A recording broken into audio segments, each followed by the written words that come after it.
Bienvenidos a un nuevo episodio de nuestro podcast La Huella del Crimen. Hoy exploraremos una de las historias más escalofriantes que hemos narrado hasta la fecha. Quédate conmigo porque vamos a profundizar en la mente de José Javier Salvador Calvo, un hombre que, tras cumplir condena por el asesinato de su esposa Susana Patricia Maurel en 2003, volvió a matar en 2019, esta vez a su pareja sentimental, Rebeca Santamalia. Ella fue precisamente la abogada que le defendió en el juicio por el crimen de su esposa, sin saber que años después iba a ser víctima de la ira de este asesino.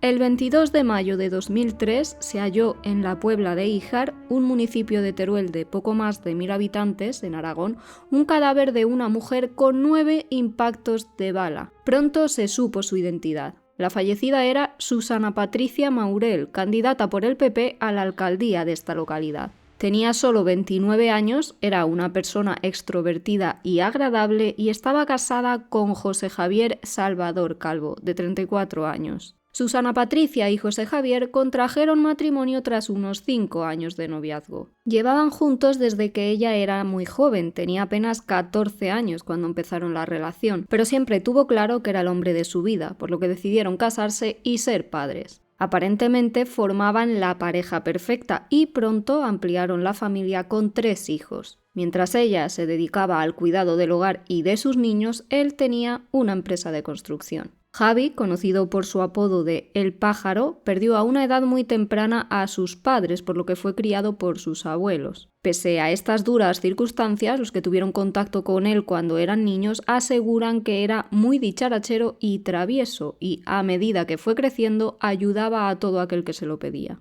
Tenía fama, eso sí, de encantar a las personas que tenía a su alrededor con el único fin de obtener lo que quería. En la construcción le fue bien y logró cierto éxito económico, lo que le permitió llevar un estilo de vida acomodado. Pero detrás de esa fachada de buen hombre, Begoña Júdez, una de las amigas de Susana Patricia, aseguró en el programa Unidad Móvil que se escondía una persona con reacciones primitivas. De hecho, con ella tuvo algún que otro encontronazo por haberle hecho simplemente ciertos comentarios a su amiga. A medida que fue pasando el tiempo, Patricia decidió entrar en la política. El ayuntamiento de la Puebla de Híjar necesitaba un cambio y ella quería liderarlo, así que se presentó como candidata a alcaldesa. Su vida cambió y, además de las tareas domésticas, en ese momento empezó a involucrarse en cuestiones relativas a su partido político. Tenía reuniones y pasaba más tiempo fuera de casa. Una serie de cuestiones que quizá José Javier no supo o no quiso entender. Las amigas de la joven no tenían constancia de que tuviera problemas con su marido, pues definían a Patricia como una chica muy reservada en cuanto a sus problemas personales. Él, sin embargo, sí contaba a su círculo que su matrimonio no iba muy bien y llegó a acusarla incluso de serle infiel. El círculo más íntimo de Patricia desconocía si había problemas en la pareja, pero sí tenían constancia de que José Javier había tenido altercados con algunos vecinos.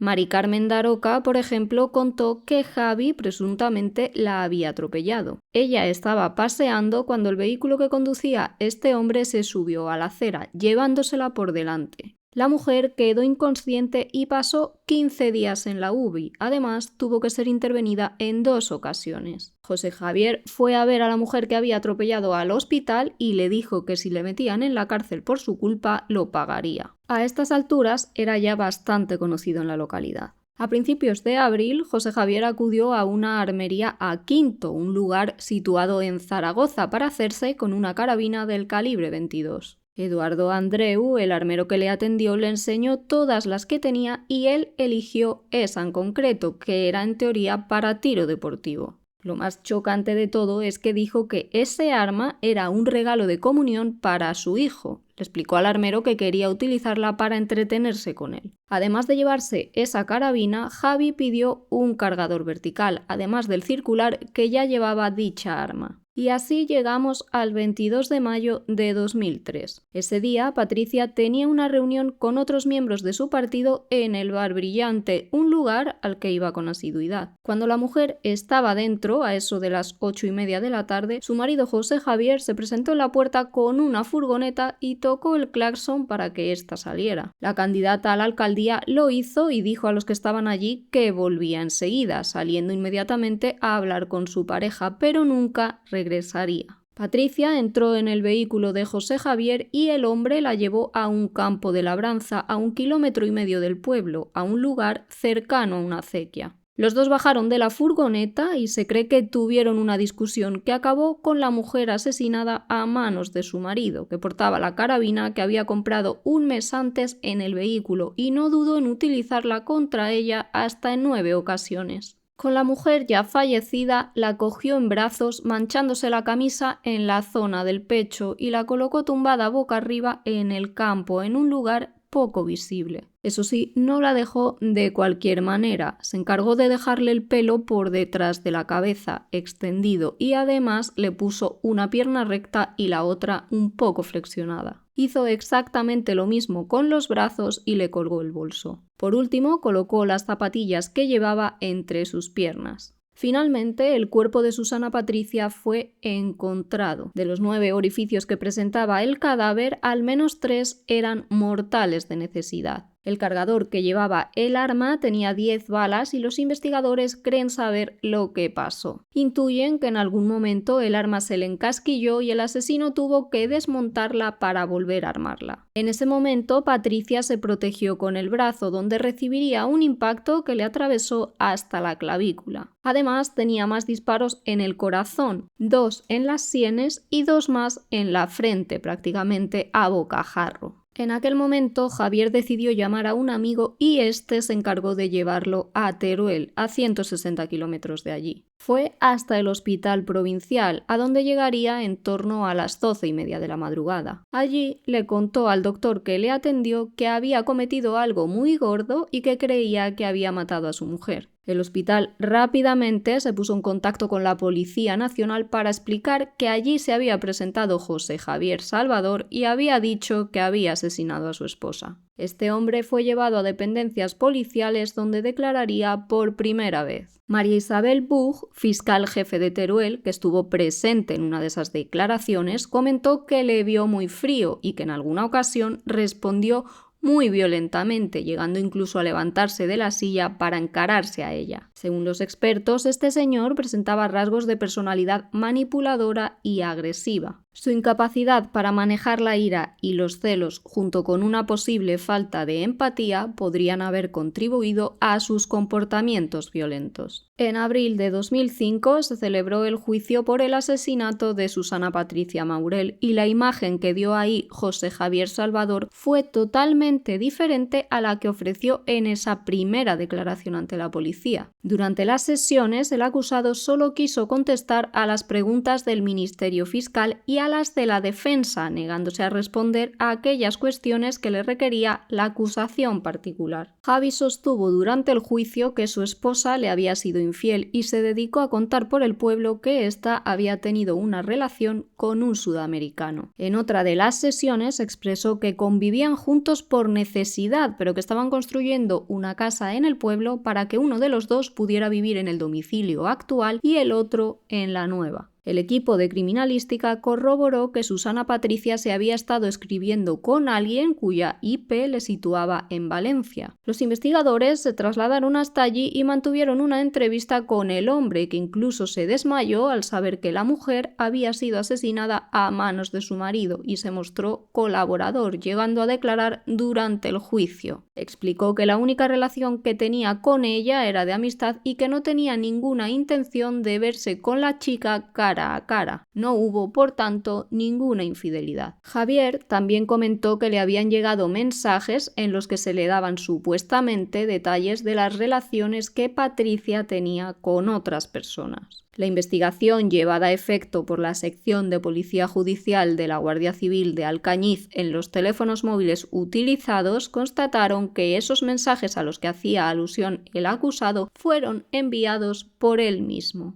Finalmente, José Javier Salvador fue condenado a 18 años de prisión por asesinato con agravante de parentesco y con el atenuante de confesión. Además, se le prohibió que se acercara a sus hijos, a sus suegros y a sus cuñados durante un periodo de 5 años. De igual modo, tenía prohibido acudir a la Puebla de Híjar durante ese espacio de tiempo. Por último, la sentencia le obligó a indemnizar a cada uno de sus 3 hijos con 120.000 euros. Inmediatamente José Javier ingresó en la prisión de Teruel y allí el que fuera director, Julio Miguel Esteban, pudo coincidir con él. Aseguró que era un hombre que se hacía querer entre sus compañeros, que tenía un comportamiento exquisito con los funcionarios y que participaba en las labores de prisión. El psiquiatra que lo entrevistó durante su estancia en la cárcel, Javier Oncins, destacó que le sorprendió lo bien que se había adaptado a la cárcel y le daba la sensación de que sentía que lo que estaba viviendo no iba con él. Este experto dijo que durante la entrevista que mantuvo con él fue testigo incluso de un intento de seducción por parte del reo hacia la compañera que le acompañaba, algo que le pareció totalmente fuera de lugar.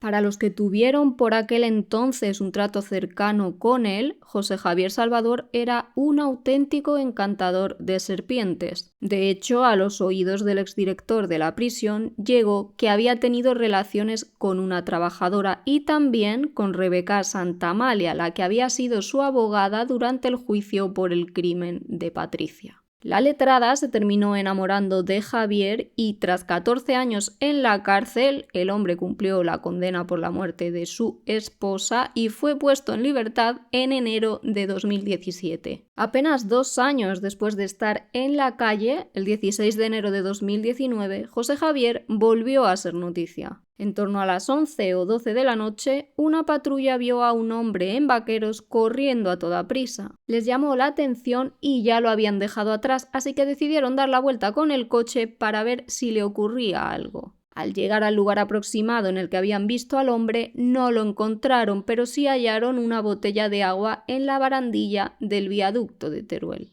Los agentes miraron hacia abajo y se dieron cuenta de que este hombre había saltado, falleciendo en el acto. Esta persona en cuestión no llevaba identificación, pero resultó ser José Javier Salvador, el hombre que había asesinado a Susana Patricia Maurel en 2003. Prácticamente a la vez, en la jefatura de policía recibieron la comunicación de la desaparición de Rebeca Santamalia, de 48 años. La familia de la abogada se preocupó al ver que había llegado la noche y la mujer no había vuelto a casa, algo que no era normal, así que decidieron acudir a su despacho, pero no la encontraron allí. Los investigadores valoraron que Rebeca pudiera estar en la calle Pradilla en un domicilio en Zaragoza y acudieron hasta allí, donde la encontraron ya fallecida y con evidentes signos de violencia. La letrada tenía un traumatismo cráneoencefálico importante y lesiones por arma blanca, especialmente en el cuello. La autopsia determinó que la causa de la muerte fue un shock hemorrágico debido a los cortes que había sufrido. Los agentes empezaron a atar cabos e intuyeron que este crimen podría estar relacionado con que Javier saltara del viaducto. Pronto se dieron cuenta de que este hombre y Rebeca habían mantenido una relación y, pese a que el hombre había fallecido, realizaron una investigación exhaustiva para saber qué había ocurrido exactamente. Determinaron que Javier le quitó la vida a la abogada en Zaragoza y que después condujo unos 180 kilómetros para lanzarse al vacío en Teruel.